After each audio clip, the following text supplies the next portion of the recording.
Fidel Castro tomou o poder em Cuba em 1959. No documentário que a gente vai exibir agora, um lado pouco conhecido de Fidel: mulherengo e fã de beisebol. O pai de Fidel era um grande proprietário de terras. A mãe, uma empregada da fazenda da família. Castro cresceu numa situação bem confortável, mas dizia que desde pequeno já se incomodava com as diferenças sociais. Me rebelei contra as injustiças que eu vi em casa e no colégio interno para onde me mandaram. Tudo isso foi estimulando esse sentimento de revolta dentro de mim. Na adolescência, Fidel estudou em um colégio jesuíta em Santiago de Cuba, no leste da ilha. Anos depois ingressou na Faculdade Nacional de Direito na capital, Havana.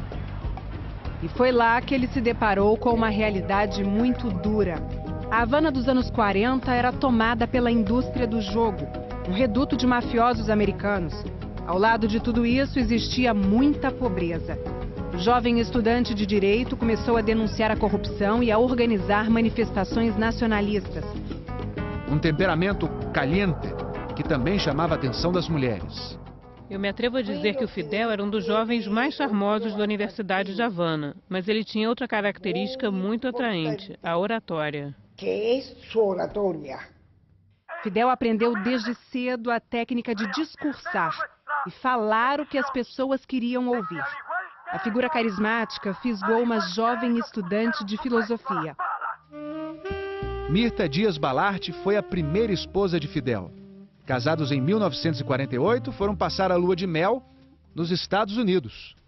O maior inimigo de Cuba já foi objeto da admiração de Fidel Castro. Quando ainda era adolescente, Fidel escreveu para o presidente americano Franklin Roosevelt, dando parabéns pela reeleição em 1940, e aproveitou para pedir uma nota de $10. Nunca recebeu resposta.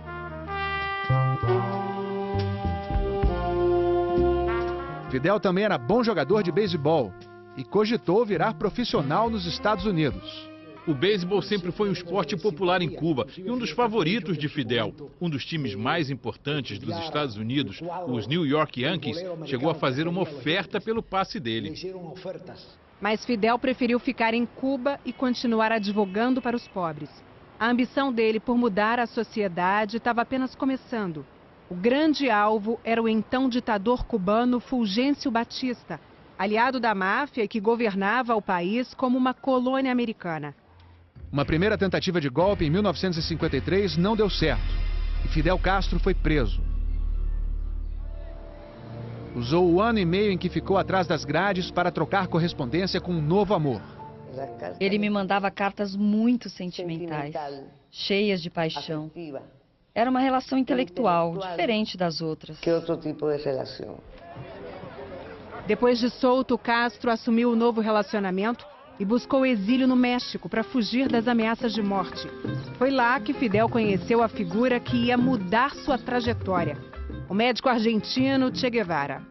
Os dois compartilhavam uma preocupação com o povo e uma dedicação total à causa que acreditavam justa. Fidel voltou a Cuba transformado em guerrilheiro. E foi nos acampamentos no meio da mata que ele conheceu um novo amor: Célia Sanches, que ficou ao seu lado até morrer, em 1980. A audácia do jovem guerrilheiro era cada vez maior. Quando finalmente chegou ao poder, no início de 1959, Castro trocou a selva por um luxuoso hotel no centro de Havana. E foi desse quarto que ele deu a primeira entrevista como chefe de governo para a televisão americana, de pijamas. Boa noite, Fidel. Diga, você está preocupado com a influência comunista em Cuba? Não há com que se preocupar. Não tem comunismo aqui em Cuba. Fidel ainda chamou o filho Fidelito para participar. O discurso e a apresentação foram muito bem planejados. Ele sabia que os americanos já queriam a cabeça dele e fez tudo isso para parecer menos ameaçador. 4 meses depois da entrevista, ele voltou a Nova York, desta vez para pedir apoio ao governo americano.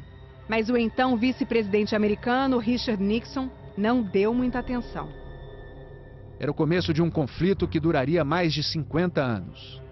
O líder cubano encontrou no maior rival dos Estados Unidos, a União Soviética, o apoio que procurava. A aproximação com o regime socialista soviético reforçou as ideias de Fidel Castro.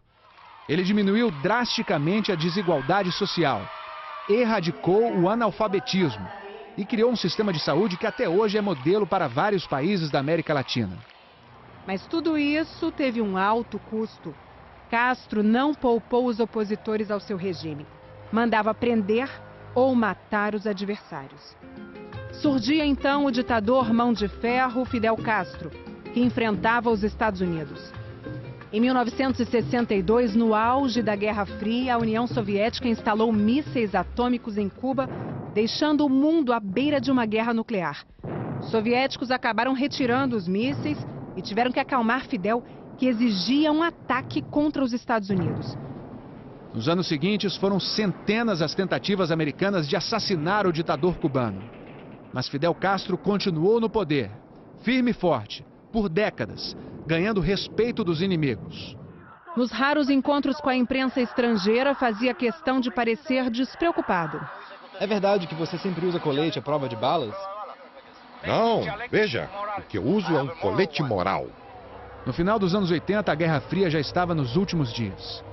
O líder soviético Mikhail Gorbachev foi até Cuba para convencer Fidel que era preciso se abrir a mudanças. Castro precisava de aliados que incomodassem os americanos. Por isso procurou pela União Soviética e se tornou um comunista. Só uma década depois, no fim dos anos 90, é que Fidel começou a fazer mais concessões. Em 98, recebeu pela primeira vez o Papa sem a tradicional farda. Em 2004, sofreu uma queda descendo do palanque. 2 anos depois, uma cirurgia no intestino. E no ano seguinte, em 2007, já debilitado, ele passou o bastão para o irmão Raul Castro, que deixou claro: Fidel é Fidel. Todos lo sabemos bem. Fidel é insubstituível. Sem nunca anunciar oficialmente a aposentadoria, Fidel assumiu outro papel longe dos holofotes, o de avô, como mostram essas imagens feitas secretamente dele em casa com a família. Raul Castro trouxe algum respiro para a Cuba de Fidel. O futuro do país ainda é uma interrogação. Mas não há dúvidas de que Fidel Castro foi o maior personagem da história de Cuba.